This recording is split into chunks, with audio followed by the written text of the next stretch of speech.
February 9, 1968. I observed the extravagant aureole of carefully teased black hair. The face, with its luminous brown eyes looking directly at me, was gentle. His handshake was firm. He smiled warmly, respectfully even, and said in a low, whispery voice, "Thanks for coming out tonight." So this was JimiHendrix. The exotic photograph I'd seen in English music papers offered a somewhat terrifying image. Onthis night, though, I met a polite human being. Sharon, LesliePerrin had said on the telephone, "Ivy just arrived from London, andI'dliketointroduceyoutoJimiHendrix. He's very special. And he is playing near Disneyland tonight." For years LesliePerrin had been a figure in London press and music circles, jovial but shrewd, a stout, chain-smoking, middle-aged public relations expert whose clients ranged from Frank Sinatra to the Rolling Stones. No idade the JimiHendrix experienced his clientroster. The motto inscribed in his letterhead read, "Ring me, anytime, day or night." Prologue. That would be nice, Les, but cold way do it another time. I'd love to see you, of course, maybe for lunch tomorrow. It's been a tremendously busy week, and I'm not at me best, and with all this rain this isn't a good night.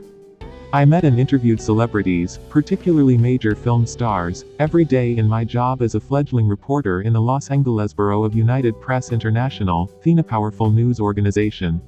Les sounded disappointed, and I felt ashamed of myself as Perrin was on unfamiliar turf in LA, dismayed by the sudden downpour in sunny California, and he needed a ride. I was also remembering that Les was a great pal of numerous journalist friends of mine in London and that he'd been kind and hospitable to me on a recent visit to England. "Where shall I pick you up, Les?" This is how I met Hendrix, the hottest new star on the international music scene, because, grudgingly, I was doing a favor. The tires of my blue Dodge Dart squealed on the slick, slippery freeways as we drove the 30 miles southeast from Los Angeles to Anaheim in a steady, gloomy rain. We smoked cigarettes as Les amusingly related the latest music news from swinging London. Finally we zigzagged our way off the freeway and slowly turned into the driveway of the Anaheim Convention Center. It held 7,800 people, and the parking lot was jammed as we maneuvered into a space near the backstage entrance. I tentatively followed Perrin into the crowded dressing room, where he introduced me to drummer Mitch Mitchell and bassist Noel Redding, two quite adorable and gracious English boys. We talked about this latest round of the British invasion, the tag given to the increasing number of English bands touring America in the 60s, and The Experience's recent New York press reception on top of a midtown skyscraper. Everything they said made me laugh, down to the corny jokes about that's vertical getting high. Les took my arm and we stepped outside the door, and there was JimiHendrix, in a deep purple silk crepe shirt, velvet pants, and a black cut velvet jacket. I had never before seen a pop musician. The prologue. Dressed with such subtle elegance, Hendrix looked special be invited topless for the cover of Vogue, his face and voice appeared shy. "I've just been tuning my guitar," he said. 10 minutes later LesliePerrin, who'd gone off to chat with other musicians on the Invasion package, which included Era Apparent, Soft Machine, Eric Burden and the Animals with the Experience headlining, returned to smile approvingly as saw Hendrix and me in animated conversation. He told Jimmy that I had already seen the Experience soon after the Monterey Pop Festival, when the trio opened for the Mamas and Papas at the Hollywood Bowl. "I thought it was fabulous the way you came onto the stage playing ist. Pepper, as aid. The perfect song to grab the crowd." Jimiche as Latup. He liked this compliment, and he seemed to understand that I was simply saying what I thought. I love music, new music, from Ella Fitzgerald to Tchaikovsky to Ray Charles and The Beatles. My earliest memories involved a home where the record player was alive with wondrous voices and captivating melodies, from Negro spirituals to Gershwin concertos. I had a boyfriend, Ron, a college student in New York and an avid record collector, who was crazy about the new pop music. People who didn't care about music usually didn't interest me. My mother thought your group was terrific at the bowl, I continued. She liked your songs and also your clothes. That boy has beautiful taste, she said. Mother loves fina fabrics. Hysius open Edwide, you took your mother to Horace. In California, I explained, the Hollywood Bowl has always been a family place, where you bring a picnic dinner and hear music under the stars. It's a summer tradition. Jim nodded. Please tell her I appreciate fabrics, too. I kept waiting for Hendrix to bring the conversation to a halt, but he seemed to be enjoying himself. So I went in. My mother collects material, edgings, trimmings, wonderful sewing. Jimmy seemed delighted to hear this, saying, if I had a proper place, quite naturally, I'd be collecting all that, too. 7 Prologue. I only collect records, I said. I've got hundreds of albums. I started buying them when I was in, and now one of the best things about my job is I'm invited to see just about every movie made, and the record companies send me free records. They all must like you a lot, he said. No, Azaid. I think it's more about wanting publicity. I quit college and did a bit of finagling to land my job. I was naive, I suppose, because I hadn't realized until recently that when people give you something free, they just about always want something. Hendrix gave me a serious look. Isn't that truth, he said. Les rejoined this, glancing at this watch.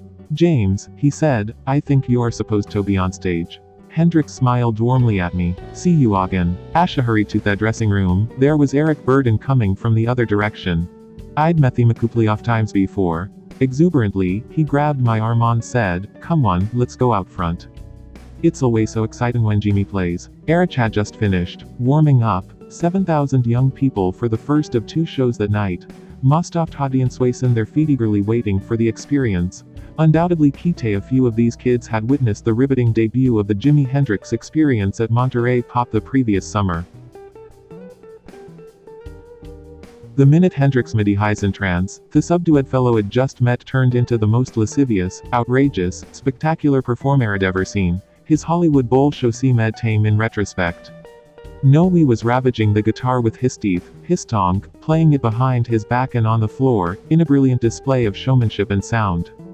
Although I had seen everyone from the Beatles to the Stones to Bob Dylan, I had never given much consideration to the guitar. Like many other fans at concerts, I tended to concentrate on the lead singer. But a night of bold, brightly colored world of fresh rhythms and sound was emanating from this white Stratocaster that Hendrix played so effortlessly it appeared to be part of his body. Yes, I thought, this is important. The mesmerized audience. 8 Prologue. Hardly seemed to notice that there were 2 other musicians on stage until an inspired bit of drumming from Mitch Mitchell grabbed them. For all the spotlight on Hendrix, this was a true ensemble. The experiences playing was both tight and seemingly spontaneous, airy and invigorating mix. Noel Redding and Mitch Mitchell were the all-important foundation for Jimmy. The 3 of them together knew how to create magic. Continual ripples of applause now had escalated into exhilarating roars of approval. The crowd hung in every note, on the soulful, whispery singing voice, the quick, shy comments into the microphone. A teenage boy sitting behind me said to his friend, Hendrix is talking to us. A year ago Adasa that all the excitement about the experience was barely presage entry and hype. Now I understood why all the major British guitar players couldn't stop talking about Hendrix. Backstage after his performance, Jim reverted to the wasgentle person I'd met 2 hours before. He struck me as a creature, more of a spirit than a person. Without knowing precisely why, I felt that I was in the presence of someone unique.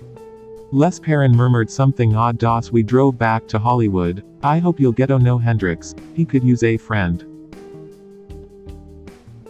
Meanwhile, in the rear seat of the car, big, beefy Chaz Chandler, former bassist for Thenamal's and now Jimmy's co-manager, was grinning. Asher counted that thousands of dollars in cash had collected for the gig.